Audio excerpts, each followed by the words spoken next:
Good afternoon, Dr. Live, Dr. Mom Live. Um, it's afternoon, so good, I guess good morning or good afternoon. It's afternoon here. My bangs are doing weird things today, but that's okay.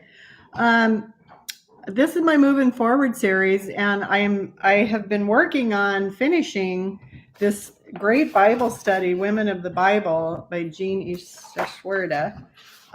It's been really interesting. There's 52 women of the Bible that she studied, and I'm on number 44 today. I'm trying to get it finished so I can go on to get my challenge started and work on my webpage and things like that. But it's been a real interesting study. What she has kind of done it on is she has been following the lineage of Christ. Now we're in the Gospels, Matthew, Mark, Luke, and John of the New Testament. And what we're studying a lot of right now is what was happening during those times. So we studied John the Baptist when he was beheaded by Herodias because he had told her what she was doing was sinful and she didn't like hearing it. And so she pulled some maneuvers and got Herod to behead him, John the Baptist. Today we're talking about, let me see if I can say this right. This is number 44, and it's the Syrophenician Woman. I hope I'm saying it right. And the last few of them has been more about people being healed.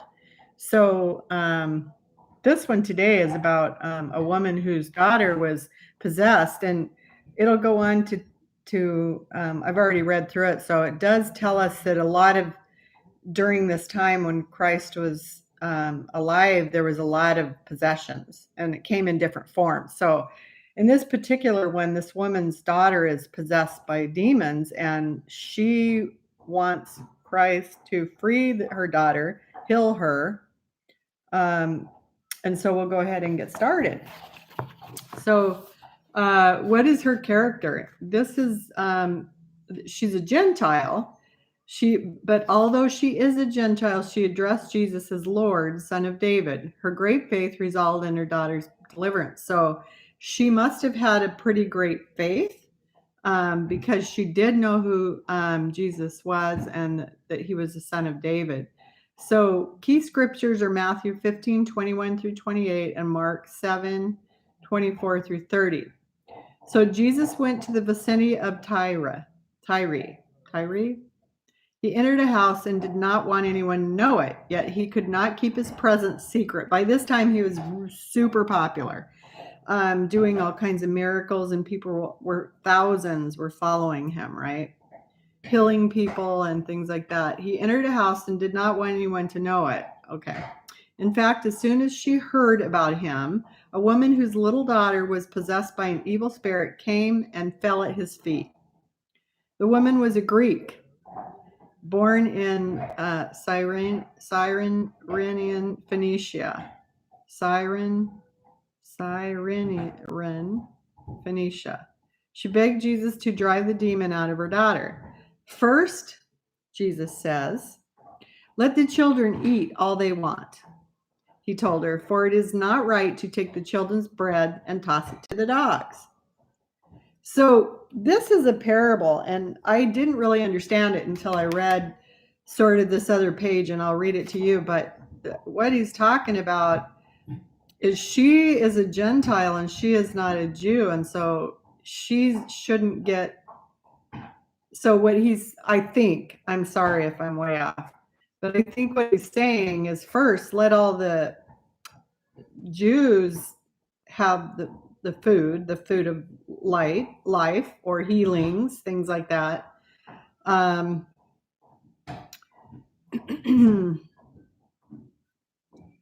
Well, I hope that he's not referring referring to her as the dogs, but it does say For it's not right to take the children's bread, their healings, and toss it to the dogs. Wow. So she says, yes, Lord, she replied, but even the dogs under their table eat the children's crumbs. Wow. I hate to try and translate this way because I don't like the reference very much. But I think she's saying, yes, I may be considered a dog, I guess, a lower form, a Gentile. But even the Gentiles under the table eat children's crumbs. So even the Gentiles should have some healing from the crumbs.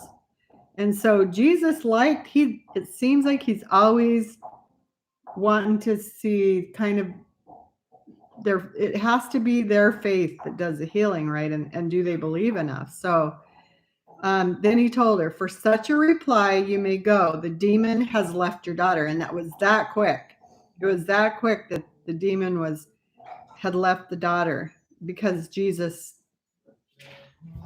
did another miracle, right? So she went home and found her child lying on the bed and the demon was gone. That's Mark 7:24-30. So what's happening in the Syrophenician woman's life and times? The New Testament teems with stories of people possessed by demons. Demons are fallen angels, missionaries of Satan sent to earth to oppress human beings and lead them astray. Under Satan's control, their only goal is to further his purposes. They have supernatural powers here on earth. Supernatural intelligence. They know and try to hide the truth. 1 John 4:1-3, and they recognize Jesus as God's son. Mark 5:7, and supernatural strength. A man possessed by demons could break away even when chained. Luke 8:21. So they have people that are possessed have supernatural strength. Though supernatural in their strength, demons are not more powerful than God or his son. Whenever demons come face to face with Christ or his disciples in the New Testament, they tremble and did his bidding. What the New Testament describes as demon-possessed people, we would today depict as having an illness of some sort, physical or mental. How much distinction can be made between the two is uncertain. After Jesus cast a demon out of one man, he was described as sitting there dressed and in his right mind. The man's demon possession could easily have been extreme mental illness. At times, demon possession caused muteness or blindness or convulsions. We can only speculate whether today we would view these illnesses as purely physical. Interesting, right? It is interesting to know that demons are mentioned only twice in the Old Testament, yet over 70 times in the New Testament.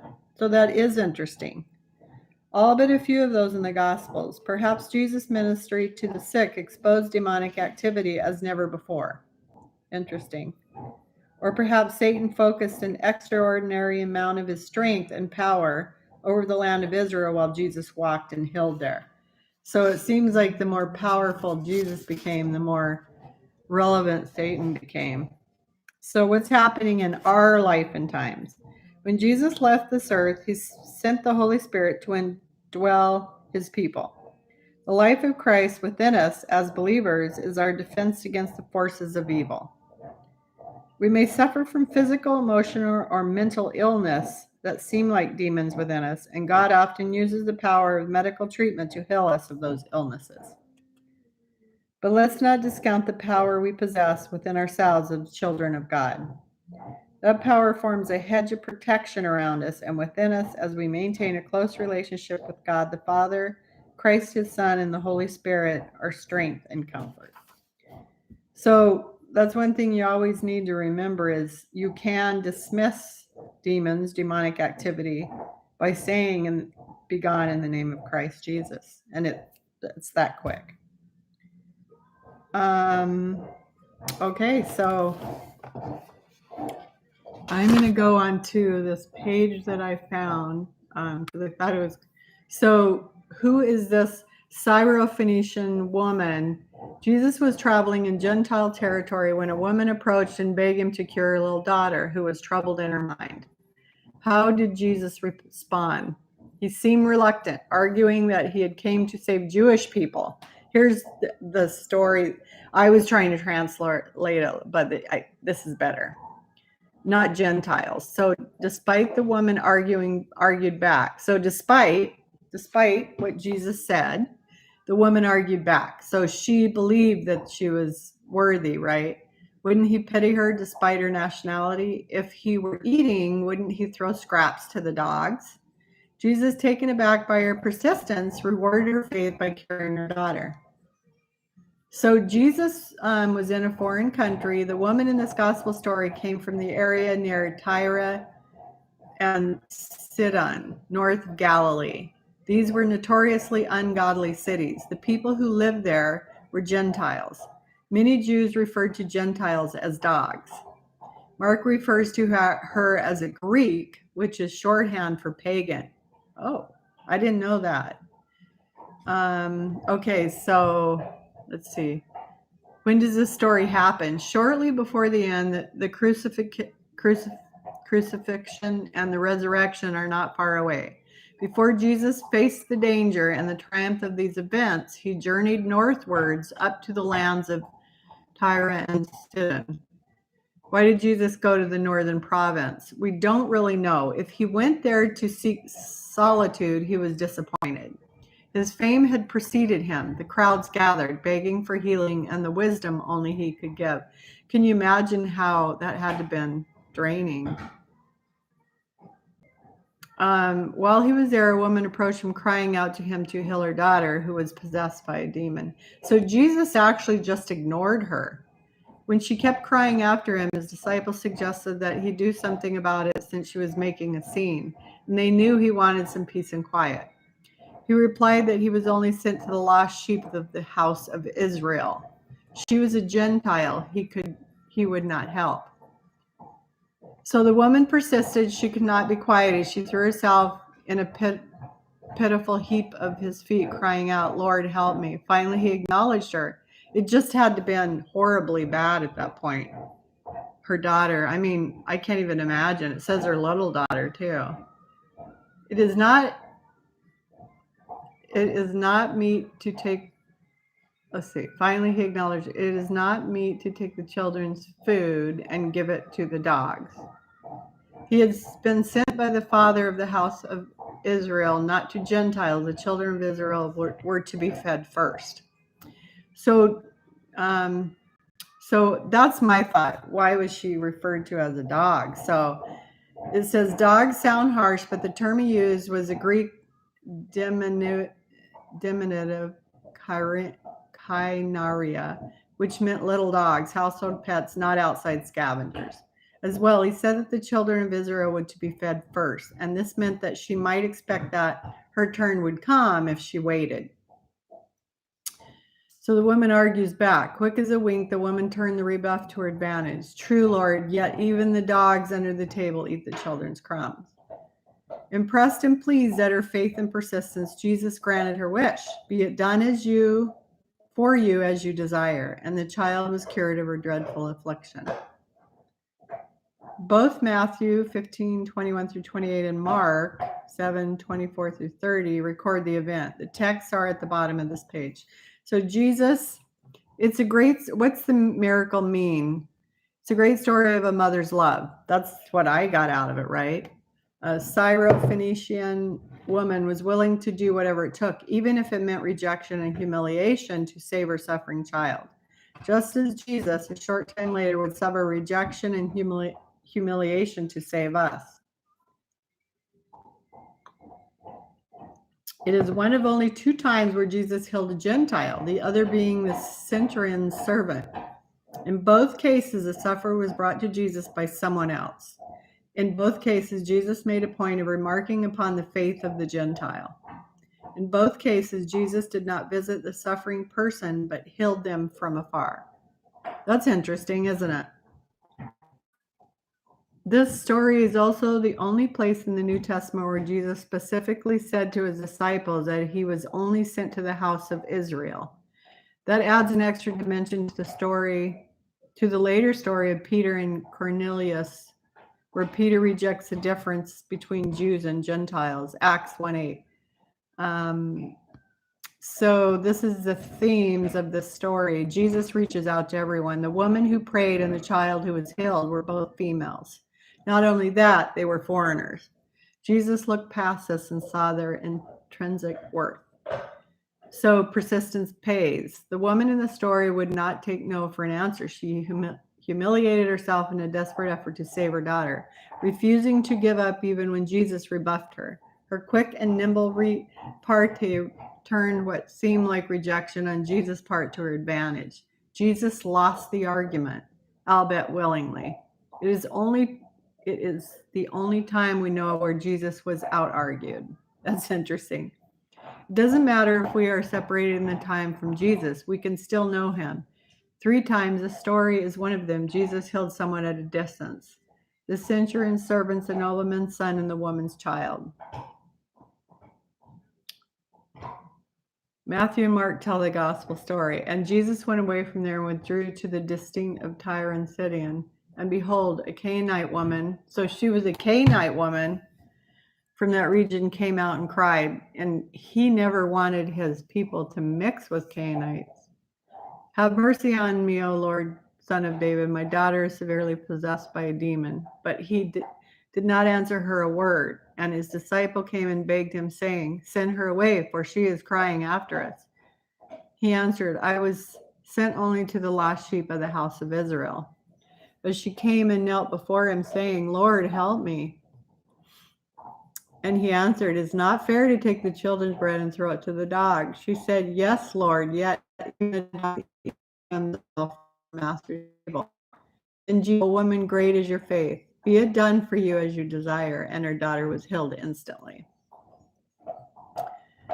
And from there he arose and went away to the region of Tyre and Sidon, and he entered a house and would not have anyone know it, yet he could not be hid.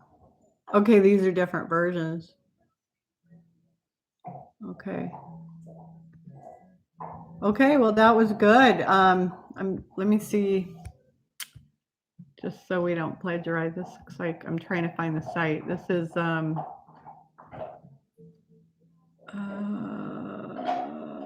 boy, I don't see who is. I'm trying to find who contributed to this article on it. Looks like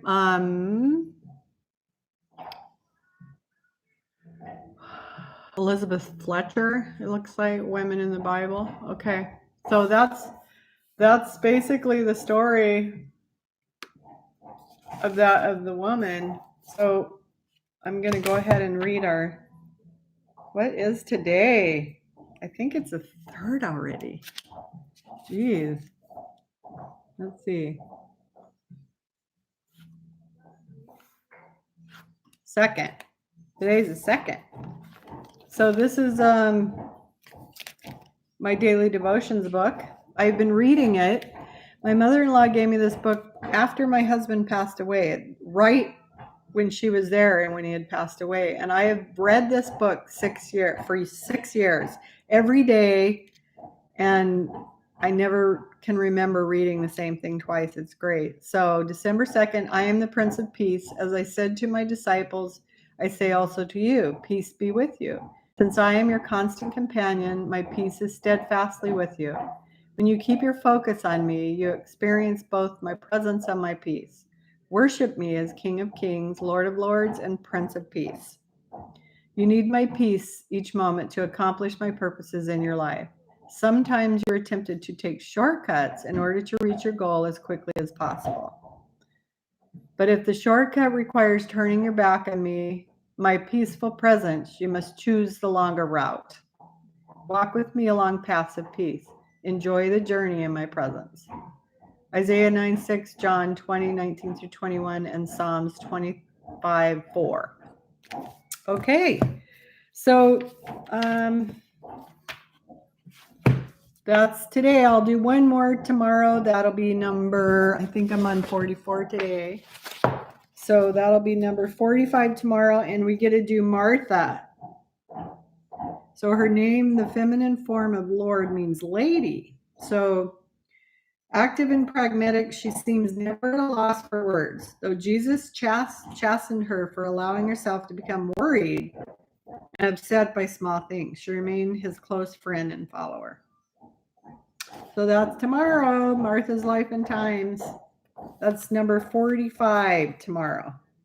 Interesting. That'll be interesting.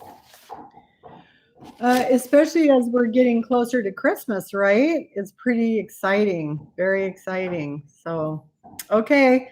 Well, many blessings. I pray that you're safe and